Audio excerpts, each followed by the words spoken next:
안녕하세요. 지구촌 기막힌 스토리 지막수 87회 시작합니다. 안녕하세요. 제니와 복숭아입니다. 제이님, 저희가 어떤 팟캐스트인가요? 정신 차리네. 아유, 왜? 네, 저희는 수다쟁이 부부가 해외 재밌는 사연을 찾아서 소개하는 팟캐스트입니다. 네, 오늘은 특별한 게스트를 한번 모셨습니다. 반갑습니다. 네네님, 자기소개 부탁드립니다. 네, 안녕하세요. 저는 버지니아에서 살고 있는 네네라고 합니다. 네, 반갑습니다. 네네 너무 반갑습니다.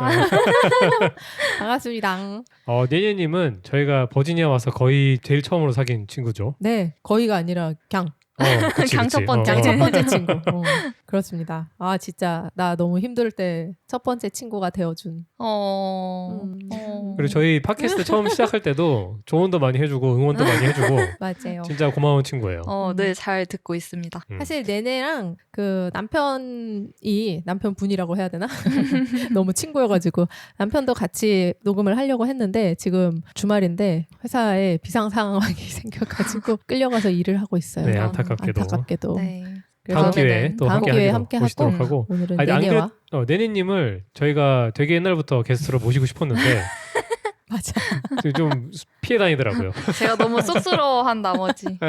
근데 되게 하고 싶어 하는데 약간 쑥스러워가지고 근데 못하겠어 이렇게. 아니 왜냐면 제가 텐션이 높아지면 말 실수를 하는 경향이 있기 때문에. 편집의 힘을 믿으시고 마음껏 제발. 실수하십시오. 알겠습니다.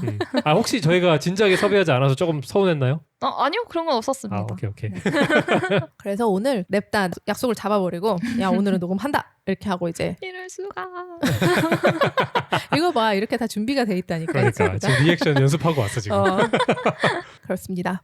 아니 지금 이건 뭐 편집을 할지 어떨지 모르겠지만 이 위층에서 우리 다른 친구가 일을 하고 있어가지고 그래서 내가 뭔가 목소리를 막 이렇게 흥분해서 하기가 왠지 조금 신경이 쓰인달까 방해될까 봐 일하고 아니요, 있는데. 상관없어요. 아예 안 들려요. 아 뒤에서. 진짜? 응. 오. 거의 안 들려요. 어쩐지 그렇구나. 오프닝을 되게 조곤조곤하더라고. 그러니까 내가 뭔가 아니 너무 바로 앞에 지금 네네님이 앉아 있어가지고 내가 집에서처럼 야단스럽게 하는 게 조금 그러니까 평소의 텐션이 아니야. 조금 민망하기도 했고.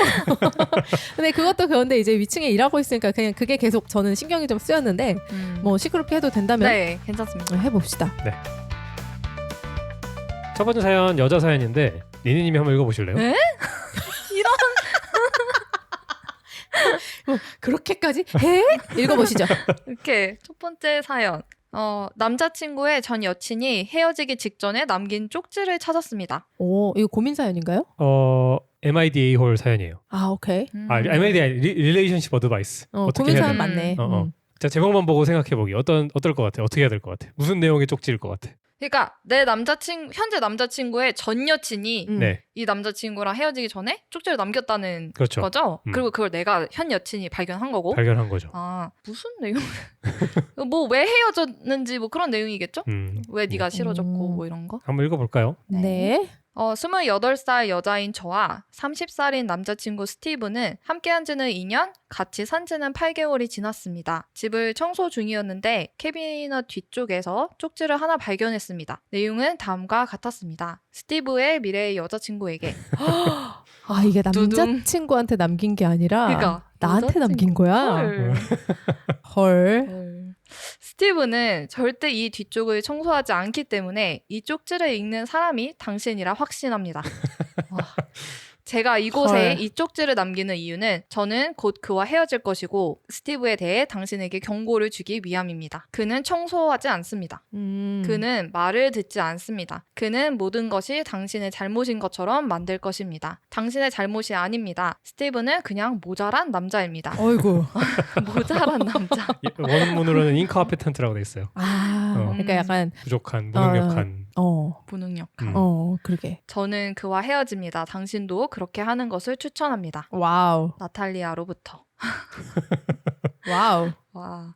제가 그 쪽지를 읽고 그의 반응을 듣기 위해 그에게 가져갔더니 스티브는 즉시 쪽지를 찢어버리며 듣지 말라고 했고 나탈리아는 미쳤고 믿을 수 없다고 말했습니다. 저는 스티브에게 나탈리아와 헤어진 지 5년이나 지날 동안 그 쪽지를 찾지 못했다는 사실이 한 번도 그쪽을 청소하지 않았다는 것을 증명하기 때문에 문제라고 했습니다. 스티브는 메모를 찾기 전에는 우리 사이의 청소 때문에 문제가 없었으며 이번 일은 전 애인인 나탈리아가 계속해서 자신의 인생을 조종하고 망치려고 하는 것이라고 주장하며 내가 그것을 가능하게 하고 있다고 말했습니다. 우리는 같은 논점으로 계속 논쟁을 벌였고 결국 저는 집을 나와서 친구네 집에서 하룻밤을 보냈습니다. 근데 뭐 아직 끝까지 다 안 읽었지만 같이 산 지 8개월 됐는데 자기도 지금 청소한 거 아니야? 그러니까 물론 이제 이게 그 남자친구, 그러니까 스티브의 옷장이겠죠? 캐비넷이고 그 뒤쪽은 뭐 자기가 이제 레귤러하게 청소하는 공간이 아닐 수 있지. 각자 옷장은 각자 청소한다 막 이런 적이면. 근데 어쨌거나 8개월이면은 뭐 한 달이랑은 다르잖아요. 그렇죠. 근데 자기도 지금 찾아왔는데 뭐 이거가, 그러니까 뭐 이게 신경 쓰이고 가서 얘기를 할 수도 있지만 여기선 지금 적어도 지금까지는 이 스티브가 그동안 우리 사이에 청소 때문에 문제가 없지 않았냐라는 게 좀 밸리드한 포인트가 아닌가라고 생각해 봅니다. 일단. 네, 맞아, 읽어주시죠. 네, 스티브는 지금껏 좋은 남자친구였습니다. 그는 제 가족과도 잘 지내고 선물과 꽃을 주며 언제나 자신이 얼마나 저를 사랑하는지 얘기해 줍니다. 좋은 사람이네. 청소가 한 번도 문제가 안 됐다는 스티브의 지적은 일리가 있습니다. 하지만 그 쪽지를 읽고 나서 생각해보니 스티브가 점점 청소를 적게 하고 있고 그 일로 대화를 할 필요가 있다는 것을 눈치챘습니다. 스티브는 문자로 제가 집을 나간 것이 유감이라면서도 지난 2년간 쌓아온 우리의 관계보다 쪽지 한 장을 더 믿고 자신과 반려동물을 두고 집을 나간 것은 부적절한 행동이라고 했습니다. 무엇을 하고 무엇을 믿어야 할지 모르겠습니다. 나탈리아를 찾아서 연락을 해봐야 하나 고민 중입니다. 나탈리아의 본명은 굉장히 독특하기 때문에 찾을 수 있을 것 같습니다. 스티브는 제가 집으로 돌아와서 이 문제를 잊어버려야 한다고 하면서 자신의 과거가 우리의 미래에 영향을 끼쳐서는 안 된다고 했습니다. 스티브가 나탈리아에 대해 얘기한 것을 종합해보면 그녀가 굉장히 속이 좁고 모든 것을 조종하려 했다는 인상을 주기 때문에 제가 잘못된 행동을 한 것일지도 모른다는 생각이 듭니다. 하지만 무엇을 믿어야 할지 확신이 서지 않습니다. 네, 이게 사연의 전부였습니다. 어떻게 생각하세요? 저는 대답을 미룰게요. 일단 네네님이 먼저 얘기해 보시죠. 제가 먼저 일단 제 생각에는 이 쪽지 때문에 제가 스티브였으면 진짜 화났을 것 같아요. 나도. 너무 열받았을 것 같아요. 나도. 아니, 왜냐면 청소 때문에 싸우다가 이 쪽지를 발견한 것도 아니고 그러니까 그냥 진짜 아무런 문제가 없었는데 갑자기 쪽지 하나 찾았다고 이게 또 이 글쓴이가 이 쪽지만 가지고 시비를 거는 게 아니잖아요. 그 일로 이제 문제를 확장시켜가지고 생각해보니 너 청소를 좀 덜하고 있는 것 같아? 라고 하면서 막 그 문제를 더 크게 확대를 시켜가지고 하는데 그럼 진짜 내 전 여친한테 휘둘리는 그런 느낌이 들 거고, 그리고 심지어 이 전 여친이랑 좋게 헤어진 것 같지도 않아요 지금 그쵸? 보니까. 그러니까 그때 싸우고 헤어진 여친이 5년 만에 갑자기 전 여친의 망령이 나타나서 날 괴롭히고 있는 거야. 고스트가 돼서. 너무 짜증날 것 같아. 근데 심지어 그리고 이 쪽지가 막 구구절절 구체적인 설명도 일화들이 없고. 나와 있고 막 그렇게 길지도 않아. 그냥 걔 청소 별로 안 하고 별로 네 말 잘 안 들을 거고 그래서 난 헤어진다. 이게 다야. 근데 이걸 듣고 이렇게 행동한다? 2년이나 사귀었는데? 그러니까 나는 스티브한테 지금 헤어지라고 말해주고 싶어요. 스티브한테 이렇게 사소한 거 가지고 나를 의심하고 이게 자기 인간성 자체를 지금 의심하고 있는 거 아니에요. 나 너무 별로일 것 같아. 근데 그러니까 저는 이 쪽지에서 스티브가 인컴피턴트라고 그냥 뭐 걔는 좀 모자란 놈이다, 못난 놈이다 이렇게 얘기했잖아요. 이 쓰니가 진짜 못나게 행동하고 있는 것 같아.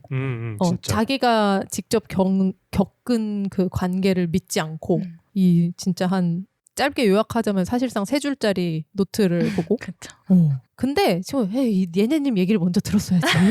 얘님 말씀해 주시죠. 기다리고 있었는데. 얘기하라고 해놓고 그 자기가 치고 나와가지고. 얘기 안 하고 있길래. 아니 근데 좀 생각이 기다려줘야지. 정리가 안 됐기 때문에 말씀해 주셔서 감사하고 일단은 저도 좀 비슷한 것 같아요. 왜냐하면 이 사람이랑 2년 동안의 관계를 하면서 내가 경험한 게 있을 거 아니에요. 누가 이 사람에 대해서 말하든 간에 상관없이 내가 이 사람에 대해서 경험하고 어떤 사람인지 그래도 어느 정도 파악을 하고 있을 텐데 그냥 이 쪽지를 보고 갑자기 그게 엄청난 큰 문제인 것처럼 확대 해석을 해서 이렇게 한다는 게 좀 말이 안 된다고 생각이 드는데요. 그쵸, 말이 안 되는 것 같아. 왜 이게 그러니까 이렇게까지 이 사람을 좀 갑자기 이게 되게 큰 문제인 것처럼 느끼게 만들었는지. 왜냐면 내가 지금 남편이랑 뭐 2년 동안 연애를 했어.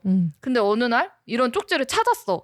그래서 만약에 이게 나한테 굉장히 지금까지 거슬려 왔고 나도 이 사람이 그런 사람이다라고 생각을 해왔으면은 이거를 봤을 때 맞아. 이 사람 이 사람도 이런 생각을 했었네 라고 하겠지만 그게 아니라 이게 이전에 우리한테 아무런 문제가 되지 않았는데 이걸 발견하면 뭐야 이 사람 좀 이상한 사람이었네 라고 생각할 거 아니에요. 이 전 여친이. 그러게 나는 오히려 웃길 것 같아.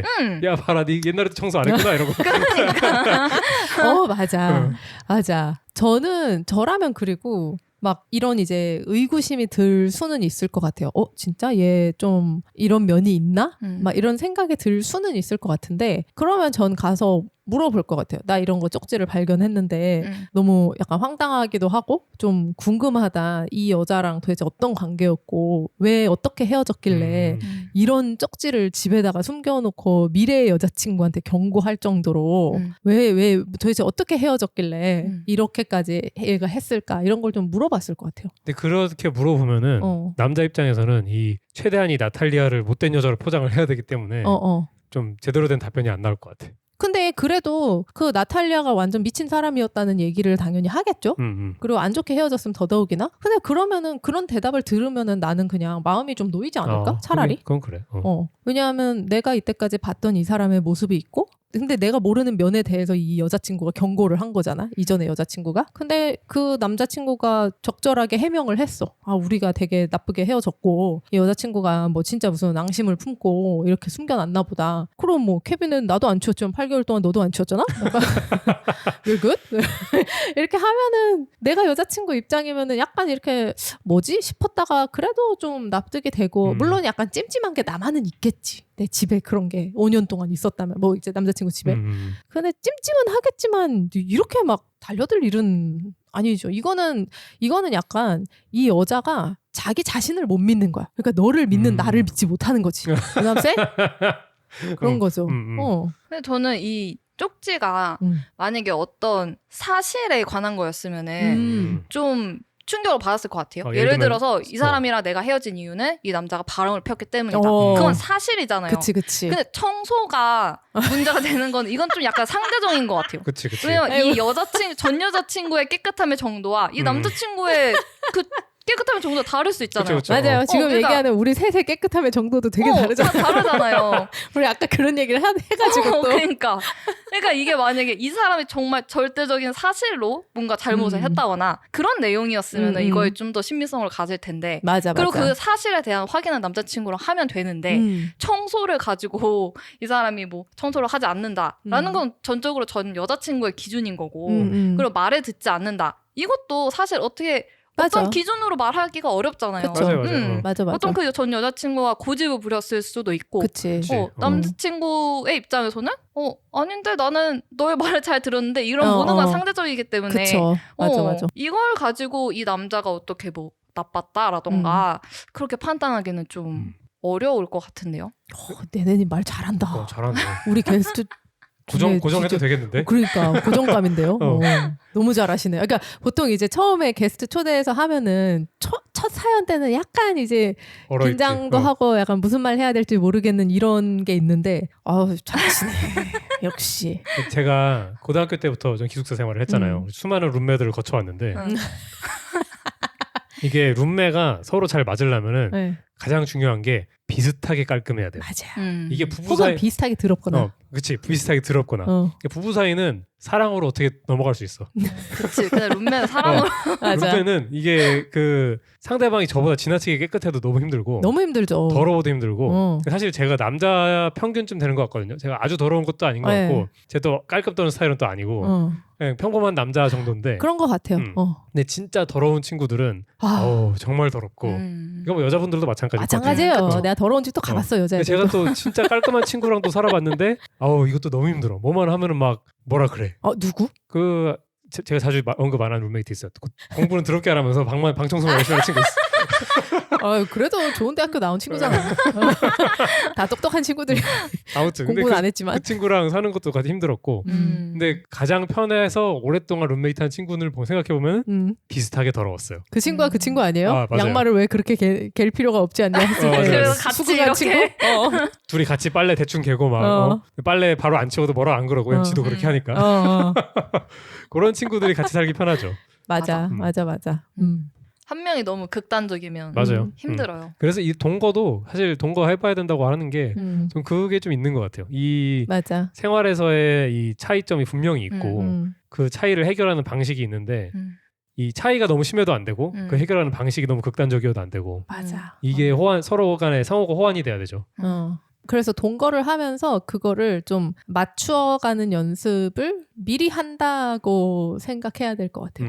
뭔가 이제 동거를 해봐야 된다라고 했을 때 꼭 이제 동거를 해보고 레드 플래그가 생기면 이제 피해라, 결혼하기 전에 피해라라는 의미도 있지만 사실 글쎄 모르겠어. 청소 문제로 그 동거를 해보고 레드 플래그가 뜰 정도면 그 정도 차이면 저는 그 전부터 연애할 때부터 알 수 있었을 거라고 생각하는데 보통 이제 동거를 해보면 연애 때는 몰랐던 사소한 조금 더 사소하고 조금 더 생활 밀접한 문제들 차이점이 이제 보이기 시작하면서 아 이걸 어떻게 조율해 갈지를 조율하는 방식이 또 어떤지를 서로 겪어보는 좀 미리 보기를 하는 그런 느낌인 것 같아요. 이 미국은 또 동거를 많이 하니까 또 사실 저희는 동거를 했지만 하고 바로 결혼으로 넘어갔잖아요. 했지만 근데 미국은 이제 전 여자친구랑도 동거를 한 게 사실 흠도 아니고 한국에서는 이제 다른 사람과 동거를 했다는 게 막 흠처럼 받아들여지는 경우가 있으니까. 근데 미국은 그 흠이 아니잖아요. 근데 그것도 연습인 것 같아. 만약에 내가 전 남자친구랑 이 합을 맞춰 다른 사람과 이 생활의 합을 맞춰 나가는 것도 다 요령이 있잖아요. 그렇죠. 처음 옛날에 한번 연습을 해보고 이제 진짜 자기가 나중에 나이가 들어서 진짜 평생 함께할 배우자를 만났을 때 또 한 번 더 그때는 좀 더 수월하게 할 수 있는 거고. 근데 동거를 하면서 그러니까 뭐 동거든 뭐 룸메를 만나든 이렇게 같이 살면서 가장 중요한 거는 이게 내가 받아들일 수 있는 만큼이냐. 그러니까 이 사람을 내가 뭐 바꿔야지 아니면 이 사람을 내 기준에 맞추도록 해야지 이렇게 하는 게 아니라 동거하면서는 저 사람의 저 점이 좀 거슬리긴 하지만 그게 내가 받아들일 수 있는 정도냐면은 괜찮은 것 같아요.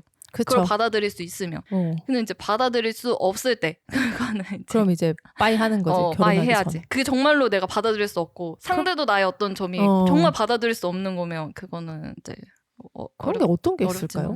야 그거는 이제 동거 사람마다 단계에서 다 드러나는. 다르겠죠. 예를 들면은 나는 뭐 설거지를 쌓아놓고 하는데 뭐 저 사람은 바로바로 해야 돼. 근데 그게 어떤 사람한테는 그걸 쌓아놓고 하는 게 받아들여질 수 있지만 그 사람한테는 그게 정말 너무너무 싫고 너무너무 괴로워. 그걸 보고 있으면. 그러면 이제 그걸로도 헤어질 수 있겠죠. 하긴 그것도 사람마다 다른 거니까. 그러니까 그런 걸 이제 같이 살면서 보는 거지. 내가 어디까지 받아들일 수 있는 사람인가. 맞아. 그래. 근데 진짜 동거를 해보면 나에 대해서도 많이 알게 되는 것 같아요. 어느 진짜로. 부분이 거슬리는지. 나도 몰라. 그러니까 왜냐면 내가 혼자 살거나 내가 부모님과 살 때는 그 우리 집이나 나만의 룰이 있으니까 그게 당연하다고 생각하다가 룸메가 되든 배우자가 되든 동거를 하면 타인과 같이 살게 되면은 전혀 다른 시스템을 내가 접하게 되는 거니까 일단 처음에는 저런 시스템이 존재할 수가 있나? 약간 이렇게 놀랐다가 저런 시스템도 약간 작동을 하는구나. 디버깅이 필요 없이 굴러가는구나. 왜 그 저는 코딩을 잘 모르지만 왜 밈들 같은 거 보면 어떻게 코딩했는지 모르겠는데 어쨌든 굴러는 간다 이런 거 있잖아. 그런 느낌으로 이제 코딩 방식이 완전히 다르지만 수행이 되는구나 하는 거를 이제 보고 뭐 받아들이고 그러니까 내 방식대로 코딩하지 않아도 이 사람의 일상이 굴러가는구나 하는 걸 이제 좀 배우는 계기도 되는 것 같아요. 제이님이 생각하시기에 그런 모습이 뭐가 있죠? 복숭아님의 많지. 나 방금 그거 같았다. 그 더글로리에서 그 송혜교님이 연진이가 막 증거 있냐고 막 화낼 때 송혜교가 이렇게 씩 웃으면서 너무 많지 그랬나? 맞아. 많죠. 너무 많지. 그거 아까 뭐 빨래 개는 거 그런 것도 그렇고 뭐 서랍 정리한다거나 아니면은 뭐 물건 잘 잃어버렸는데 어찌저찌 찾고 이렇게 굴러가고 하는 것들 뭐 물건 제자리에 안 놓고 계속 말해요? 계속해? 아니야 이만하면 될 것 같아. This is the way가 많잖아요.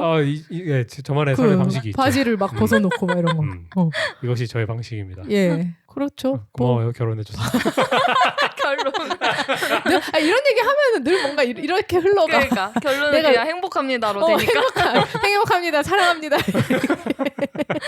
화목하게. 그래서 하려고 했던 얘기가 사실 이 여자친구가 8개월 만에 이 쪽지를 찾았다는 것 자체가 둘이 비슷하게 더럽다. 그렇지. 그러니까. 근데 8개월 만에 캐비넷 뒤를 왜 청소를 했는지도 모르겠어요. 그러게 8개월 동안 안 했는데. 그냥 문득. 저기 먼지가 있겠지 하고 문득 했는데 캐빈의 뒤쪽이면 정확히 어디를 말하는 걸까? 저는 제 상상으로는 양말 서랍 뒤쪽 이 정도 생각하고 있거든요. 그러니까 서랍장 안에 뒤쪽. 그렇겠지. 그러니까 서랍 뒤에는 넣을 수 없을 거 아니야. 서랍 뒤에는 밑으로 뭐 떨어지니까. 있을 공간이 없지. 그쵸? 나는 그냥 그 서랍 뒤 벽이랑 사이 고기라고 생각했는데. 거기에 이렇게 살짝 끼워놨나? 아니 그냥 떨어뜨려 놓고 누가 이거를 서랍을 치우면. 옮기면 그 뒤에 먼지 청소하려고. 아예 그 벽이랑 서랍장 벽이랑 뒤에. 서랍 사이. 네네. 그러면 8개월 동안 못 찾은 거 이해된다. 그럴 가구. 왜냐면 수 거기 있겠네. 잘 안 움직이니까. 맞아. 그럴 수 있겠네. 근데 그러면 이 전 여자친구는 일주일마다 한 번씩 가구를 드러내서 청소를 해야 되는 그런 사람이었을까요? 그랬을 수도 만약 있겠네. 그런 사람이었으면은 이 쪽지의 내용이 좀 이해가 가지 그치. 않아요? 남자친구는 그렇게 그럼 이해가 청소 안 할 되지. 테니까. 아니 거기 그러면 만약에 서랍이랑 벽 사이에 꼽아놔서 얘가 더러워서 이걸 못 찾고 다음 여자친구가 찾겠지? 이 생각했으면 진짜 그럴 것 같잖아. 이 사람은 거의 한 달에 한 번씩 꺼내서 청소해야 되는 그런 사람인 거잖아. 그치. 어우 너무 힘들어. 어떻게 살아? 그때마다 싸웠다고 생각해봐요. 너 왜 여기 청소를 안 해? 남자친구 거기를 뭐 매달 청소해야 돼? 이런 식으로 가다가 이제 전 여자친구는 이 사람이 나를 가스라이팅 한다. 여기 당연히 청소를 매번 해야 되는 곳인데 마치 내가 이상한 사람인 것처럼 내가 결벽인 사람인 것처럼 한다. 해서 이제 계속 그게 이제 문제가 됐다가 이런 쪽지를 남기고 헤어지게 된. 그러게. 가구 청소, 그러니까 가구 밑에 청소를 생각해 보면 제가 지금 저희 집에 있는 가구들을 생각하고 있었는데 예를 들면은 저희 집 소파나 아니면은 침대 옆에 있는 나이트 테이블 같은 거는 이제 발이 있어가지고 그 가구 이제 하부장이랑 바닥 사이에 틈이 있단 말이에요. 떨어져 있어. 그러면은 저는 거기 청소할 때마다 청소기 집어넣어가지고 청소를 하죠, 당연히. 근데 이제 안방에 있는 드로워, 서랍장을 생각해보면 그 서랍장은 바닥까지 붙어 있고 그 서랍장 전체가 벽에 딱 붙어 있단 말이야. 근데 그래도 벽과 그 사이에 이제 몰딩만큼의 갭이 있으니까 그 몰딩 위로 이제 먼지가 소복이 쌓여요. 어쩌다가 한 번씩 그 가구 이제 이렇게 빼보면은 뭐 무슨 이유가 됐든 간에. 그럼 그거 진짜 그 가구를 뺄 일이 진짜 몇 달에 한 번이거든. 그렇죠. 보통 뒤에 있는 전선에 뭐가 문제가 생겨가지고 뺄 때가 많은데 아니면 내가 뭘 실수로 떨어뜨리거나. 그러고 보면 그 위에 이제 먼지가 막 소복해. 그럼 보면 으악하면서 이제 청소는 하지만 그 먼지가 쌓이기 때문에 매주 그 무거운 가구를 옮겨가지고 청소할 생각은 저는 안 하거든요. 근데 그렇게 하는 사람들도 있겠죠, 당연히. 있겠죠. 네네님은 아닌 거야. 이렇게 저는 되나? 아니죠. 그리고 저는 아니지. 다리가 없는 가구를 안 사요. 왜냐면 그 밑에 밑에 볼 수 그냥 있게. 밑에를 볼 수 있게 그냥 청소기로 넣어서 하면 되니까. 그치. 그래서 저희 집 보면 다 다리가 있어요. 들어와도 네, 서랍장 그렇네, 다리가 있어요. 그러네. 그럼 거기 진짜? 밑에 청소기 넣어서 해요. 다 떠 있네 지금 보니까. 지금 둘러보는 중. 그러게. 근데 드로어는 다리 있는 게 꽤 무겁지 않나요? 그치, 무겁죠. 그래도 그게 왜냐면 좋은 것 같아. 맞아. 바닥에 붙어 있으면 청소하기도 어렵고. 맞아. 그리고 사실 바닥에 붙어 있으면 거기 먼지가 쌓이진 않지만 근데 그 뒤에 같은데 볼 때. 근데 그것도 먼지가 쌓이는 게 우리 집에 있는 안방에 있는 그 이케아 서랍장 있잖아요. 그 드로어를 생각해 보면은 이제 가장 아래 서랍장이 바닥에 붙어 있는 게 아니잖아. 그렇죠. 레일이 있고 거기에 끼워져 있는 거니까 사실 실제로는 바닥이랑 서랍장 사이에는 약간의 틈이 있단 말이에요. 그치. 근데 그게 이제 안 보이게 앞에 나무 판으로 막아놓은 거지, 다리 대신에. 그러니까 결국은 뭐 사방팔방 서랍 열고 닫고 할 때 혹은 그 뒤쪽을 통해 가지고 그 서랍 밑에도 먼지가 쌓이긴 쌓여요. 근데 그 먼지는 청소할 방법이 없는 거야. 그 가구를 처분하기 전까지는. 저는 이런 생각을 해요. 보이지 않고 신경 쓰이지 않고 내 생활에 영향을 안 끼치는데 청소를 할 필요가 있는가? 근데 저기 비염의 알러지 환자인 그러니까, 당신이 그렇게 말하면 그 안 되죠. 먼지가 다 들어온다니까요. 생각해봐요. 먼지가 계속 쌓이잖아요. 먼지가 쌓인다는 거는 거기에 들어가는 먼지가 나오는 먼지보다 많다는 얘기예요. 네. 그러면 걔가 오히려 공기청정기 역할을 해주고 있는 게 아닌가? 미친 거 아니야? 아니 내가 지금 열받는 포인트가 뭐냐면 이 사람이 온갖 알러지를 다 가지고 있고 비염의 천식을 갖고 있는 온갖 호흡기 최약체거든요. 아니 거기 먼지가 쌓인다는 거는 거기 먼지가 밖으로 나올 일도 없다는 얘기예요, 사실. 그럴 리가 있냐고. 서랍을 열고 닫을 때마다 먼지가 폴락폴락 하겠지. 아니 그렇게 폴락폴락하면 먼지가 안 쌓이지. 아니 쌓인다고 해서 순환이 없다는 뜻이 아니잖아요. 그래? 아닐 것 같은데. 근데 어쨌든 간에 이 호흡기 최약체를 배우자로 가지고 있는 내가 그쵸. 특히 안방에서 진짜 얼마나 신경을 많이 쓰는 줄 알아요? 이 사람의 호흡기 때문에. 근데 그 먼지에 대해서 이 인간이 이렇게 하니까 걱정하는 내가 마치 무슨 닥쳤던 개가 된 마냥 기분이 좀 그렇네요. 내가 마스크도 갖다 줘, 공청기도 틀어줘, 가습기도 틀어줘. 사랑합니다. 정말 방패야. 이게 덥네.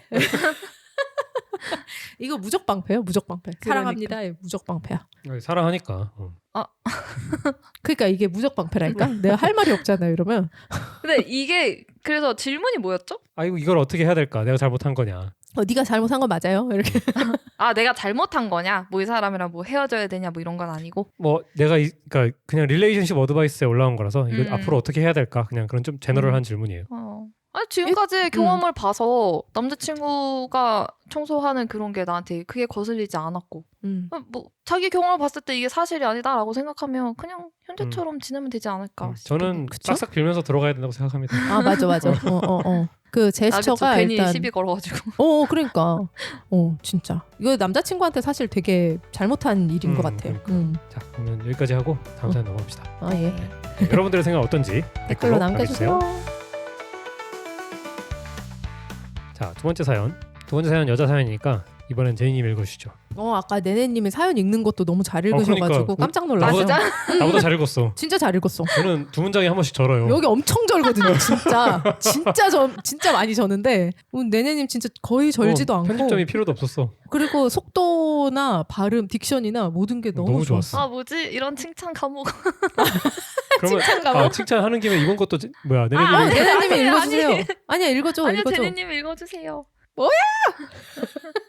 제 부모님은 지금까지 저의 모든 남자친구들을 쫓아버리셨습니다. 지금 남자친구에게 같은 문제가 생기는 것을 어떻게 막을 수 있을까요? 25살 여자인 저는 고등학교 시절 쑥스러움이 굉장히 많았고 집에서 나갈 필요가 없으면 집에 붙어 있었습니다. 결과적으로 저는 대학교에 갈 때까지 남자친구가 없었습니다. 이거 배경이 미국인가요?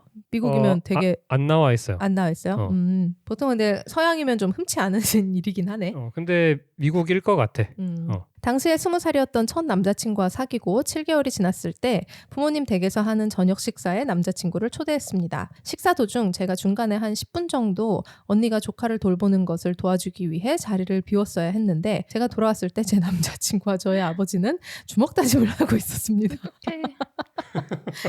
우리는 어떻게든 둘을 뜯어놓았고 남자친구는 더 이상 아무런 말도 하지 않고 자리를 떴습니다. 아버지는 제 남자친구가 굉장히 무례했다고 말씀하셨고 어머니는 그런 남자는 저에게 좋지 않다며 계속 만났다면 저에게 똑같은 짓을 했을 것이라고 했습니다. 제 남자친구는 항상 굉장히 다정했고 그를 싫어하는 사람은 아무도 없었기 때문에 저는 그가 이런 일을 벌일 수 있다는 것에 충격을 받았습니다. 하지만 제가 남자친구에게 전화해서 부모님이 한 말을 전해주자 남자친구는 웃으면서 제가 믿고 싶은 대로 믿으라고 하고는 저를 모든 곳에서 차단해버렸습니다.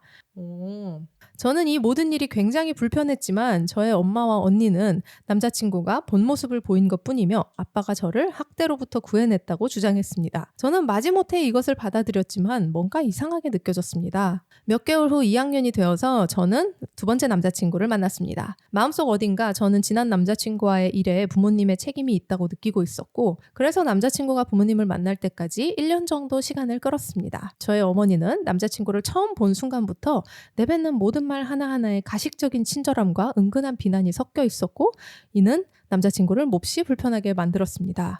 어머니가 그렇게 말했다는 거죠? 우리가 저녁을 먹는 동안 어머니는 제가 왜 남자친구를 만나겠다고 결심했는지 물었고 다른 남자들을 언급하면서 왜 그들과는 잘 안 됐냐고 물으셨습니다. 심지어 엄마가 언급한 몇 명은 존재하지도 않는 사람들이었습니다. 뭔 말이지?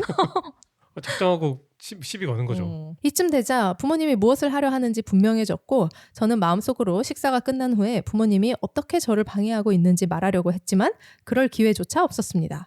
아빠가 끼어들어 스스로 자립하지도 못하는 애송이가 어떻게 우리 딸을 책임지겠다는 거냐? 라면서 따져 물었기 때문입니다.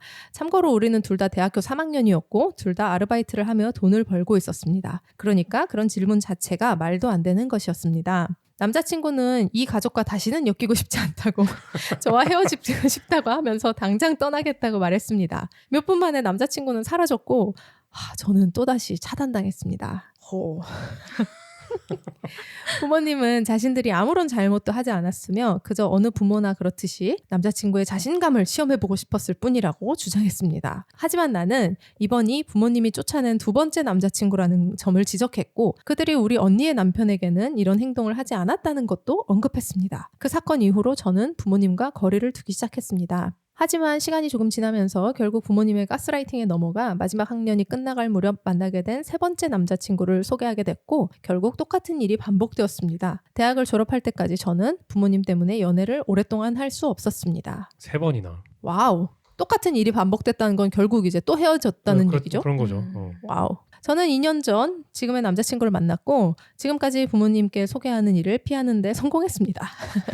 남자친구와 저는 지금 각각 28살 그리고 25살입니다. 남자친구가 부모님에 대해 물어볼 때마다 미리 준비해둔 변명을 대며 부모님을 만나는 것이 불가능한 이유를 설명하곤 했습니다. 다행히 남자친구는 주로 명절 계획을 세울 때만 부모님 이야기를 꺼내서 이를 피하는 것이 비교적 수월했습니다. 저는 남자친구에게 깊이 빠져 있으며 언젠가 함께 가정을 꾸리고 싶습니다. 그런데 최근 남자친구가 자신이 저의 부모님을 만나기 전까지는 살림을 합칠 수는 없다고 말했습니다. 저는 어떻게 해야 할지 모르겠습니다. 부모님이 그를 만나게 된다면 반드시 우리를 갈라놓으려 할 것이 뻔하기 때문입니다. 하지만 남자친구의 강한 의지를 보며 더 이상 이 문제를 미룰 수 없다는 것도 깨달았습니다. 보통 연애는 한쪽의 말이나 행동 때문에 끝이 나지만 제 경우에는 늘 제가 통제할 수 없는 이유로 이별을 맞이해야 한다는 것이 너무도 불공평합니다. 남자친구에게 부모님에 대해 솔직히 이야기하고 그들을 만나는 것이 나쁜 생각이라고 강력히 주장하고 싶습니다. 하지만 그가 친구들과 나눈 대화를 엿듣다 보니 그들 사이에서는 가정이 극도로 불안정한 여자가 결혼 생활에 불행을 예고하는 큰 위험 신호라고 여겨진다는 점을 알게 되었습니다. 그래서 저는 여기서 조언을 구하고자 합니다. 제 부모님이라는 문제를 어떻게 다뤄야 할까요? 그러면서도 제가 지금까지 가장 오래 유지한 이 연애를 망치지 않을 방법이 있을까요? 만약 부모님이 또 한 번 저를 헤어지게 한다면 그때는 정말 어떻게 해야 될지 모르겠어요. 정말 모르겠습니다. 네, 여기까지가 본 사연이었습니다. 네. 어렵다. 어떻게 해야 될 것 같아? 어떻게 해야 될 것 같아요? 네네님이라면? 근데 남자친구들이 왜 다 여자친구를 차단한 거죠? 아니 그러니까 싸운 거는 부모님이랑 싸웠어. 근데 뭐 지금 당장 뭐 결혼을 할 건 아니잖아요.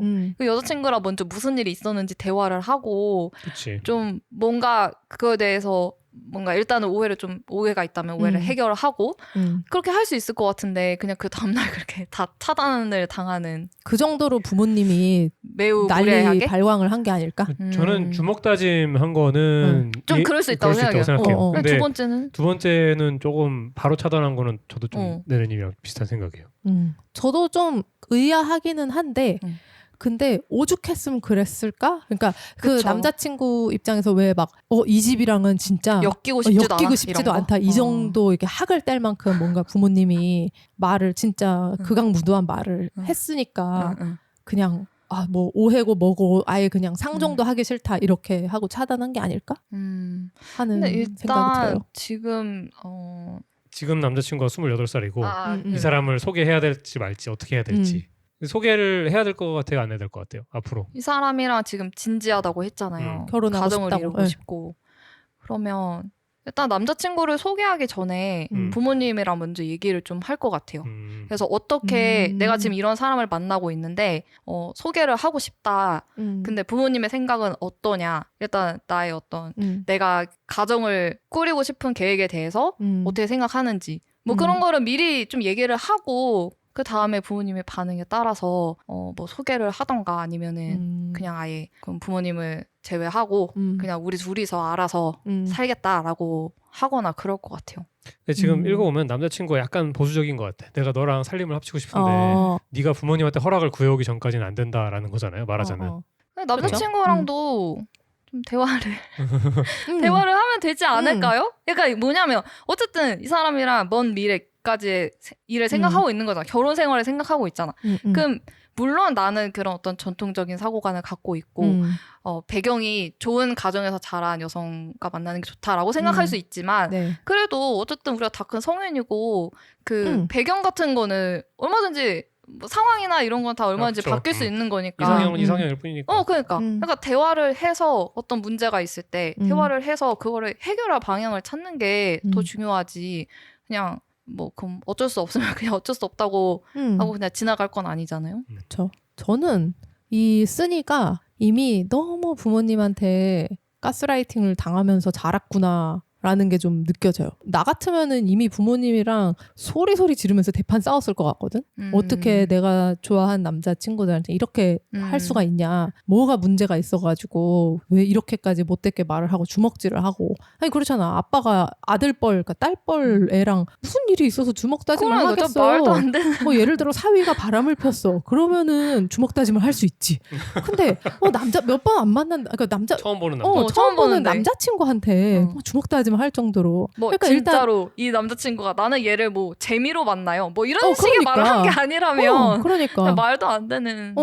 그러니까 일단 부모님이랑도 그리고 이런 일이 3번이나 있었다면 나는 이미 부모님이랑도 뭔가를 해도 한판 했을 것 같고 그리고 이 남자친구한테도 우리 집이 내가 이런 일이 있었다. 우리 부모님이 이렇게 나쁘게 행동을 했었고 내가 비록 부모님과 인연을 끊지는 못했지만 나는 이런 일이 너에게도 또 일어날까 봐 불안하고 원치 않는다. 이런 거를 얘기를 그러니까. 해야 되는데 그러니까 그런 말을 하는 것 자체도 지금 너무 무서워하고 있잖아요. 안 하려고 하고 남자친구한테도 못하고 부모님한테도 얘기를 못하고 있고 그게 좀 걱정이네요. 안타깝고. 흥미진진한 업데이트가 기다리고 있습니다. 오, 업데이트는 그럼 예니님 읽어주시죠. 네. 자, 이제 남자친구가 이 이야기의 중심이 되었으니 이름을 붙여야겠네요. 그를 이선이라고 부르겠습니다. 이선. 이선. 저는 이선을 앉혀놓고 부모님에 대해 이야기를 하며 그분들이 어떻게 제 이전 남자친구들을 쫓아냈는지 설명한 뒤 많은 분들이 추천해주신 대로 제 원래 글을 보여줬습니다. 다행히도 이선은 지금까지 제가 이 사실을 말하지 않았다는 것에 대해 신경 쓰지 않았지만 많은 댓글들과 마찬가지로 부모님께서 단순히 비정상적인 수준을 넘어 사실상 저를 학대하고 있다고 생각했습니다. 오케이. 이선은 제 기분을 이해는 하지만 여전히 부모님을 직접 만나보고 싶다고 말했습니다. 그분들의 행동 이면에 어떤 이유가 있는지 알고 싶다는 것이었습니다. 저희 가족은 매주 일요일 저녁 식사를 함께 하는데 저는 이선을 만나지 않을 때는 항상 식사에 참석해 왔습니다. 그래서 저희는 다음 가족 저녁 식사에 이선이 함께 하기로 결정했습니다. 일요일이 되어 부모님 댁에 도착했을 때 제 불안은 극에 달해 있었습니다. 그와 저는 상황이 악화되기 시작하는 순간 바로 떠나기로 약속했지만 부모님 성격상 그것이 현관문을 들어서는 순간이 될 수도 있었습니다. 그런데 놀랍게도 부모님께서는 매우 친절하셨습니다. 아버지는 이선을 보고 매우 반가워하며 기뻐하는 모습이었고 어머니는 자신감 넘치고 잘생긴 남성을 데려온 딸을 자랑스러워하며 감탄하셨습니다. 저는 도저히 이해할 수가 없었습니다. 이선도 몇 번을 저를 힐끗 쳐다보며 내가 뭔가 놓치고 있는 거야? 라는 듯한 눈빛을 보냈습니다. 왜냐하면 부모님께서 정말 다정하고 따뜻한 모습이었기 때문입니다. 뭐지? 뭐야? 이때까지 만났던 애들이 진짜 이상한 애들이었던 거야? 계속 읽어보시죠. 부모님께서 이전과 완전히 정반대의 태도를 보이셨고 그로 인해 제가 미리 이선에게 경고했던 것이 마치 근거 없는 불안처럼 보이게 되었다는 것입니다. 저녁 식사 도중 어머니께서는 딸이 마침내 편견 없이 저를 있는 그대로 받아들이고 과거가 아닌 현재의 저를 보고 사랑해줄 사람을 만나게 되어 정말 행복하다고 말씀하셨습니다. 그게 무슨 말이야?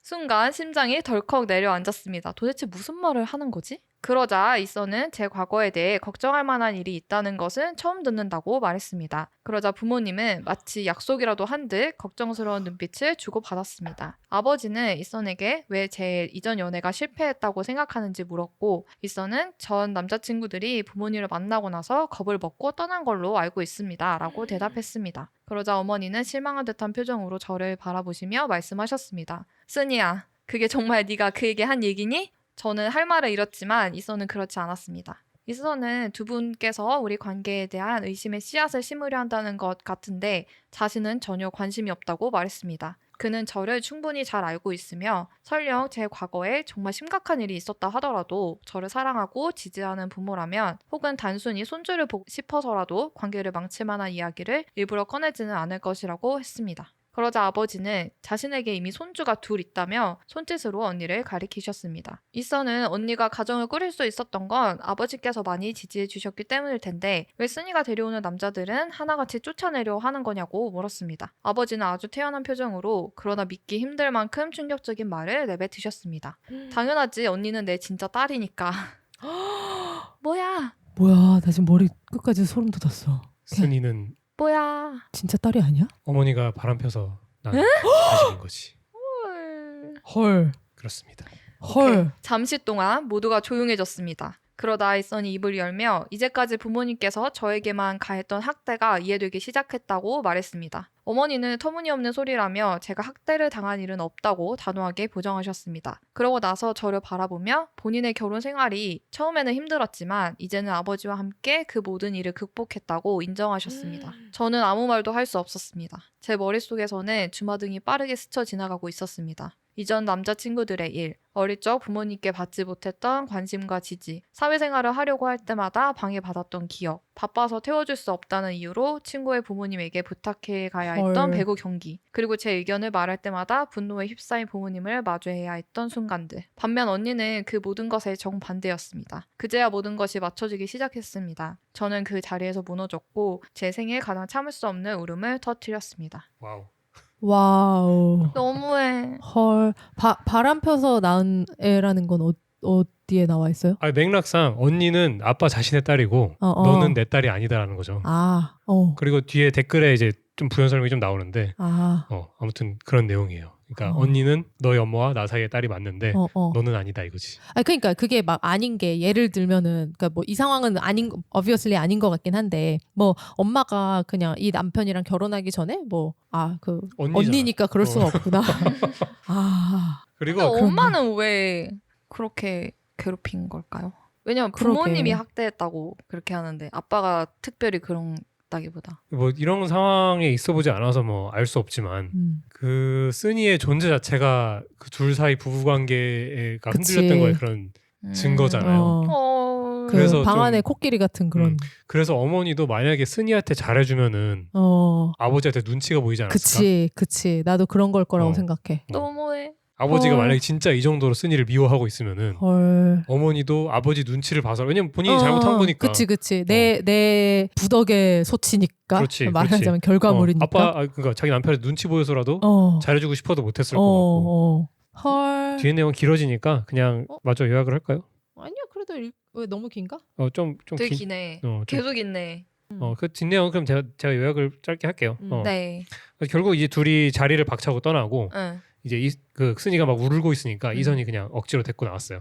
데리고 나와서 부모님과 연을 끊어라. 너는 학대당하고 있는 게 분명하다. 그러고 상담도 받으라 그러고 자기가 상담비도 대주겠다 그러고 아무튼 이선은 이제 쓴이를 포용하면서 둘이 잘 살아보겠다 하면서 끝이 납니다. 아니 근데 이해가 안 가는 거는 만약에 모르겠어요. 잘 모르겠지만 내가 만약에 아빠야. 그러면 이 아이가 정말 싫고 꼴 보기 싫으면 그냥 남자친구랑 잘 돼서 집에서 나가기를 바라지 않았을까요?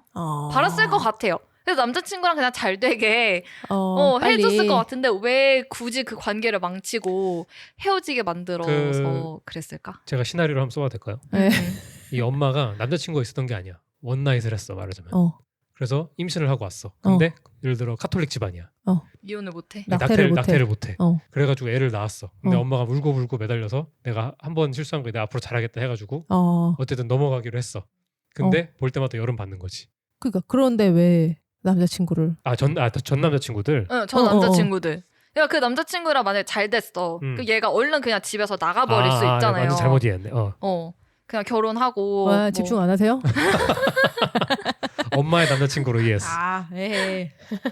그러게 이 쓴이를 이렇게까지 못 살게 굴 이유가는 진짜 그냥 앙심이 있는 거 빼고는 설명이 안 되긴 하네. 그러니까 그냥 진짜 이 쓴이의 정말 순수하게 불행을 원하는 거지 이거는. 그렇지. 그거 진짜 못됐다. 그러니까. 아니 단순히 그냥 너 제대로 된 사람인가 아닌가 보자 이 정도가 아니라 진짜 둘이 연극을 하나 짰던 거잖아요. 넌 쓴이의 과거를 알고도 사귀는 거니? 이러면서. 진짜 사이코패스 같아요. 너무 불쌍하다. 저는 이런 사연 나올 때마다 참 그냥 약간 좀 오히려 좀 할 말이 없어져요. 그냥 너무 안타깝고 안 됐고 그냥 왜냐하면은 이게 드라마가 아니라 레딧 사연들은 다 진짜니까 진짜로 이런 일을 겪은 사람이 어딘가 있는 거잖아요. 그렇죠. 그럼 바람 피는 사람은 많고. 그럼 너무 슬플 것 같아 진짜. 근데 누가 나의 불행을 바래. 나를 너무 미워하고 그냥 내 모든 관계, 내 모든 사회생활이 다 안 되기를 바라는 사람이 있어. 근데 그 사람이 내 부모님이야. 그래. 그러면 진짜 너무 끔찍하잖아. 어떻게 그 부모님인 것도 힘들고 내가 뭘 잘못해서 그런 게 아니라 그러니까, 내 존재 내 자체가 잘못도 아니야. 맞아. 내 존재 자체가 문제인 거잖아. 내가 어떻게 할 수도 없어. 맞아. 그냥 연을 끊고 맞아. 이렇게 지지해주는 그래도 남자친구가 있잖아요. 그러니까. 이분과 그냥 잘 사는 게 자기 자신을 위해서 가장 좋은 일이겠다. 진짜... 그래서 댓글에 많은 사람들이 물어본 게 혹시 인종적인 문제는 아니냐. 이게 업데이트가 올라오기 전에 네. 혹시 뭐 네 남자친구들이 다른 인종의 사람이냐. 그랬더니 그것도 아니래요. 첫 번째 남자친구는 흑인이었고 두 번째 남자친구는 백인이었고 세 번째 남자친구는 뭐 다른 혼혈이었는데 셋 다 이런 식으로 했다. 뭐 그러고 그래서 이 쓰니가 도대체 왜일까 이랬는데 결론은 그런 거였던 거죠.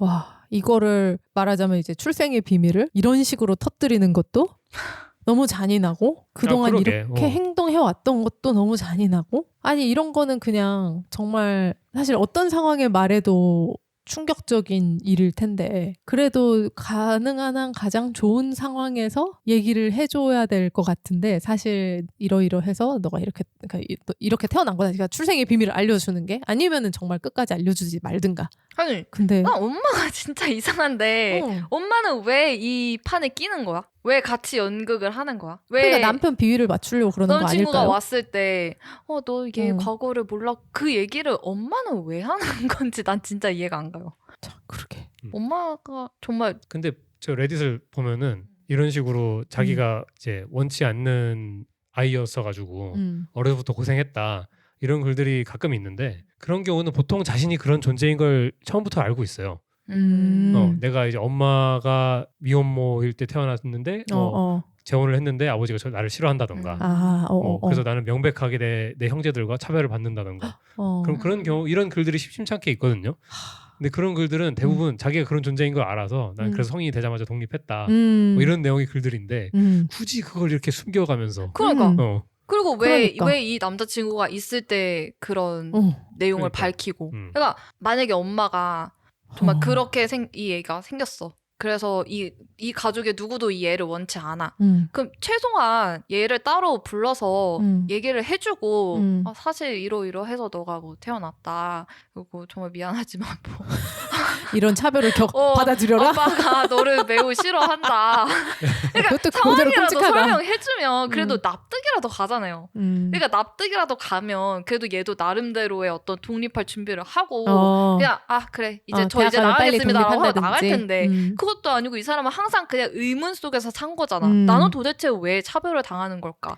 왜 뭐 때문에 나를 이렇게 언니랑은 다르게 싫어하는 걸까? 그러니까 해결되지 않는 의문 속에서 딱히 답도 찾지 못하고 있었는데 이런 상황으로 이런 사실이 밝혀지고 한다는 게 정말 너무 잔인한 것 같아. 잔인하고 뭐가 더 힘들 것 같아요? 알 수 없게 차별당하기 내지는 대놓고 차별당하기. 대놓고 차별당하기.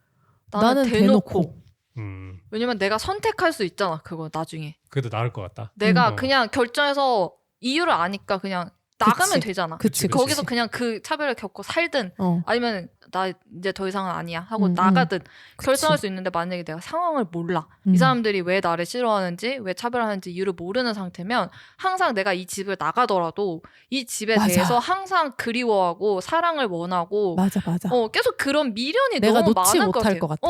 내가 좀 더 잘하면 날 좋아해주지 않을까 이런 생각을 평생 하면서 살 것 같아요. 근데 그 이유를 그래도 명백히 알면 그리고 그 상황을 내가 바꿀 수 없잖아. 이건 이미 과거 일이니까 그걸 알면 그래도 물론 사랑받고 싶은 마음은 있겠지만 그래도 그 돌이킬 수 없는 거에 대해서는 그냥 포기할 수 있지 않을까. 그러게. 그러니까 이게 상황을 해결하는 혹은 이거를 해소하는 키가 어느 쪽에 있는지의 문제인 것 같은데 내가 그걸 모르면 그러니까 네네님 말대로 영원히 그 키를 내가 얻지 못하고 그냥 저 문은 그냥 못 연다 포기하고 돌아가자 약간 이렇게 되는 건데 이걸 내가 알면 한번 열어보고 그래 이건 그냥 내가 열어보고 안에 뭐가 들었는지 알았어 이제 그래 그럼 이건 포기하고 그냥 딴 길로 가자 이렇게 내가 선택할 수 있으니까 그게 처음에 받아들일 때는 너무 힘들어도 그치. 나중에는 죽을 때는 후회가 없을 것 같은 느낌? 그쵸. 그치. 그리고 딱 그 네네님 말대로 이게 막 호기심 같은 그런 문제가 아니라 이걸 모르면 영원히 나를 자책할 것 같아. 그러게. 내가 부모님한테 뭘 잘못했나? 언니랑 다르게 나는 뭔가 못됐게 했나? 내가 좋은 아이가 아니었나? 이렇게 아이들은 부모님한테서 무조건적인 사랑을 갈구하는 존재니까 부모님이 아무리 아이를 밀어내도 사실 막 그런 얘기 있잖아요. 그 자식을 가장 사랑하는 게 부모라고. 뭐 근데 사실은 그 사랑의 관계가 자식이 부모님을 사랑하는 게 더 크다고 막 하거든요. 부모님이 아무리 못됐게 해도 자식은 언제나 부모님을 특히 어릴 때일수록 막 그런 얘기를 하니까 절대적 존재니까. 절대적 존재잖아 진짜. 그치. 부모 때문에 트라우마 받은 사람은 많아도 자식 때문에 트라우마 받은 사람은 잘 그렇죠. 없죠. 그렇죠. 그러니까 이것도 그걸 영원히 만약에 몰랐다면 계속 나의 어떤 부분이 부모님을 계속 이렇게 나한테 못된 짓을 하게 만들었을까라고 원인을 나한테서 찾을 것 같아. 그러니까. 끝없이. 근데 이거는 이제 진짜 그야말로 원인의 조금도 나의 문제가 아닌 거잖아요. 이건 나의 시작부터가 그들의 문제였던 거잖아요. 그러면은 진짜 처음엔 힘들어도 나중에는 그 힘든 시기가 좀 지나면 오히려 홀가분해질 것 같아요. 오케이. 털었다. 이렇게. 그리고 또 만약에 내가 혼자서 이 일을 겪어야 된다면 진짜 더 힘들겠지만 그래도 지금 지지를 해주는 남자친구가 있으니까 맞아. 좀 그래도. 그리고 이거 보험으로 커버되지 않는 비용은 본인이 모두 부담하겠다고. 이거 얼마나 멋있어. 너무 멋있잖아 진짜. 이거 비싸거든요. 왜냐면 여기 미국에서 그러니까 보험으로 커버되지 않는 비용이라는 거는 와, 진짜 비싸단 말이야. 숫자인데. 그리고 이 정도 이런 트라우마는 사실 뭐 상담 10회 정도로 해소되는 게 아니거든요. 그래서 1년은 막 받아야 돼. 오히려 이런 그 쉐어드 트라우마라 그러죠. 이런 게 한번 있고 나면 둘의 사이는 되게 돈독해질 것 같아. 그러게. 뭔가 내가 남자친구였다고 상상을 하면은 내가 여자친구 집에 갔는데 이런 광경을 목격했어. 그러면 뭔가 여자친구가 더 동정심이라고 하기엔 좀 문제가 있는데 아무튼 좀 더 내적 친밀감이 더 훨씬 더 강해질 것 같아. 내가 지켜줘야 되겠다 이런 생각? 그런 생각도 많이 들 것 같고. 그래서 둘이 아마 더 끈끈하게 잘 지낼 수 있는 계기가 될 수도 있지 않을까 하는 생각을 해봅니다. 그 다음에 핵심은 이 여자친구가 이 순이가 잘 치료를 받고 잘 극복하는 거. 맞아. 만약에 치료를 잘 안 받고 극복을 못한다 이러면은 이제 또 거기서 이 관계도 그러면 또 위태로워질 수 있는데 잘 치료받고 잘 극복하고 으쌰으쌰 해서 잘 살았으면 좋겠다. 잘 살았으면 좋겠어요. 그치, 그쵸. 자, 여기까지 할까요? 청취자 여러분의 박둥이 여러분의 그 생각은 어떤지 댓글로 남겨주세요. 자, 네네님. 네. 맨날 들으시던 지막스. 아니지. 네네님 하면은 예 이렇게 대답해야 되는 거 아니에요? 그래서 네네님 아니에요? 예. 예. 손을 막 작은 손을 흔들면서 정말 예. 그렇지 않습니다. 네네님 오늘 이렇게 듣기만 하던 지막스에 직접 나와보시니까 어떤지 소감 한 말씀 부탁드립니다. 정말 너무 떨리고. 진짜? 나 지금 너무 떨려요. 뭐야? 나 지금 손이 너무 차가워. 떨려가지고. 근데 좀 재밌었던 거는 얘기하는 동안에 네네님이 별로 손을 많이 안 썼어요. 원래 말할 때 손을 되게 많이 쓰는 친구인데 좀 떨리긴 하나 봐. 긴장돼가지고 손을 많이 안 쓰더라고. 하여간 맨날 라디오처럼 열심히 듣고 있는데 여기에 제가 나오게 되다니 너무 영광이고. 우리가 영광이지. 이제 한번 해봤으니까 다음에는 좀 더 잘할 수 있을 것 같고. 좋아. 근데 진짜 고정감이야. 진짜 잘해. 진짜 잘해가지고 놀랐습니다. 나보다 잘해. 이 사람보단 잘한다. 그건 아니에요. 아니야. 그냥 서당계 3년이라고 계속 듣다 보니 그런 게 아닌가 싶은 근데 생각이 들어요. 진짜 사연 읽는 것도 엄청 너무 잘 읽으셨어요. 내가 이번에 급하게 준비하느라 오타도 많았거든요. 그걸 그냥 읽으면서 수정을 해가면서 수정을 하면서 읽더라고. 저는 그렇게 오타 나 있으면은 그대로 읽다가 이렇게 삐걱삐걱 하면은 뇌정지가 와요. 째려보고 뇌정지 온 다음에 째려보거든요. 이거 이렇게 할 거야? 막 뭐라고 하거든요. 번역 제대로 안 해? 막 이러면서. 근데 그냥 알아서 셀프 수정을 하면서 쫙 읽더라고. 그래서 그러니까. 대단합니다. 에헴. 앞으로 자주 모셔야겠구만. 네, 자주 또 게스트 출연을 부탁합니다. 네, 알겠습니다. 막둥이 여러분, 오늘의 지막스는 여기까지입니다. 재미있게 들으셨나요? 재미있게 들으셨다면 구독, 좋아요, 알림 설정 부탁드립니다. 그리고 친구분들에게도 저희 지막스 채널 많이 많이 소개해주세요. 막둥이가 늘어갈수록 저희가 지막스를 꾸준히 해나가는 동력이 됩니다. 네, 그리고 인스타그램도 팔로우 해주세요. 아이디 GMAXCast, GMAXCAST입니다. 저희 팟캐스트는 유튜브, 애플 팟캐스트, 팟빵, 네이버 오디오 클립, 스포티파이, 그리고 플로에서 들으실 수 있습니다. 그럼 저희는 더욱 흥미진진한 사연을 찾아서 돌아오겠습니다. 다음에 만나요. 안녕.